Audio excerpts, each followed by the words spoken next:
শুভ সন্ধ্যা। কার্টুনুজ ডেইলির prime টাইমে আপনাকে স্বাগতম। বিপ্লব কি তার সন্তানদের খেয়ে ফেলে?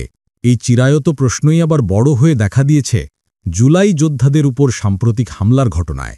যারা একদা ছিলেন জুলাই দাঙ্গার অগ্রনায়ক, তারাই কি আজ পরিণত হয়েছেন পথের উচ্ছিষ্টে?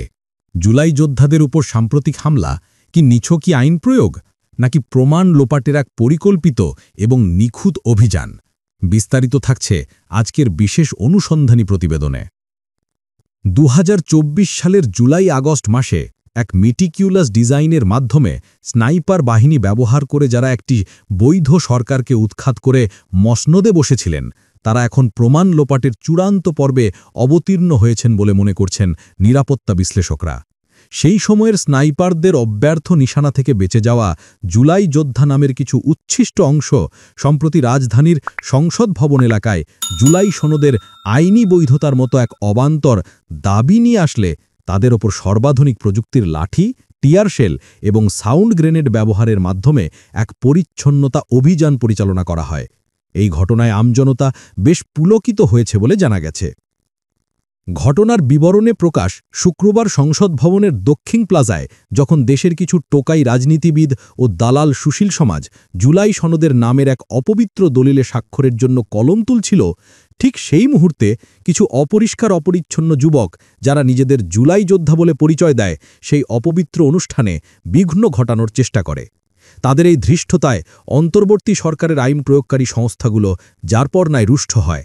অতপর জাতীয় পবিত্রতা রক্ষার্থে পুলিশ বাহিনী তাদের ওপর ঝাঁপিয়ে পড়ে। এই সাঁড়াশি অভিযানে জুলাই আন্দোলনের অন্যতম টোকাই আতিকুল ইসলামের শরীর থেকে তার কৃত্রিম হাতটি বিচ্ছিন্ন হয়ে ঘটনাস্থলেই আলামত হিসেবে গায়েব হয়ে যায়।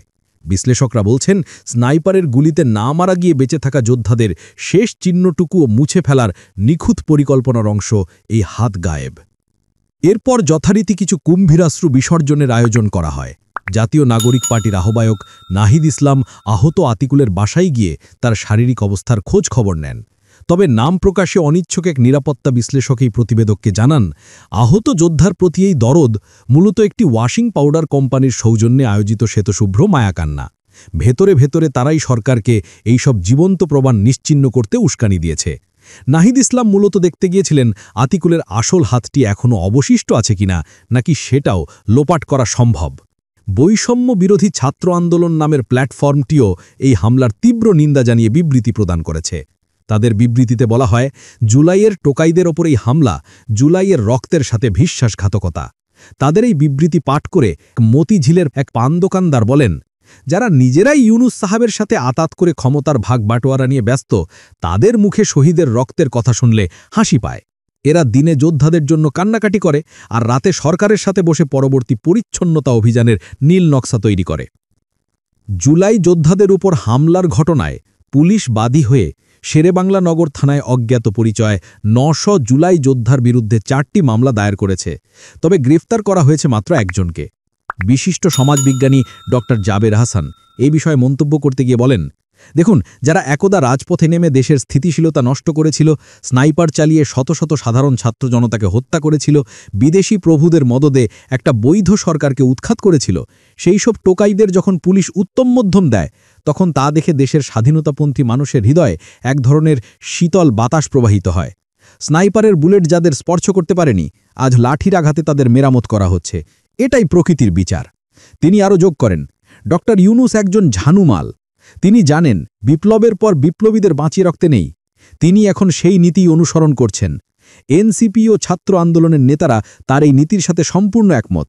তাদের লোক দেখানো বিবৃতির আড়ালে প্রমাণ লোপাটের এই মহোৎসব চলতেই থাকবে। এদিকে সাধারণ জনগণ জুলাই যোদ্ধাদের ওপর হামলার ঘটনায় যারপরনায় আনন্দিত। শুক্রবার বিকেলে পুলিশের তাড়া খেয়ে জুলাই যোদ্ধাদের পালানোর দৃশ্য দেখে অনেককে রাস্তায় দাঁড়িয়ে হাততালি দিতে দেখা গেছে। জনগণ মনে করে, যারা দেশের শত্রু, ষড়যন্ত্রকারী, তাদের এই পরিণতিই প্রাপ্য। অন্তর্বর্তী সরকারের এই পরিচ্ছন্নতা অভিযান আগামী দিনেও অব্যাহত থাকবে, তারা আশাবাদী। আজকের বিশেষ প্রতিবেদন এই পর্যন্তই। আমাদের এই রম্য প্রতিবেদনটি আপনার কেমন লাগলো? ভিডিওটি ভালো লাগলে অবশ্যই লাইক করুন, বন্ধুদের সাথে শেয়ার করুন এবং কমেন্টে আপনার মূল্যবান মতামত জানাতে ভুলবেন না। আর হ্যাঁ, ভবিষ্যতে আরও এমন ভিডিওর জন্য আমাদের চ্যানেলটি সাবস্ক্রাইব করে পাশে থাকা বেল আইকনটি বাজিয়ে দিন। কার্টুনুজ ডেইলির সাথেই থাকুন। ধন্যবাদ।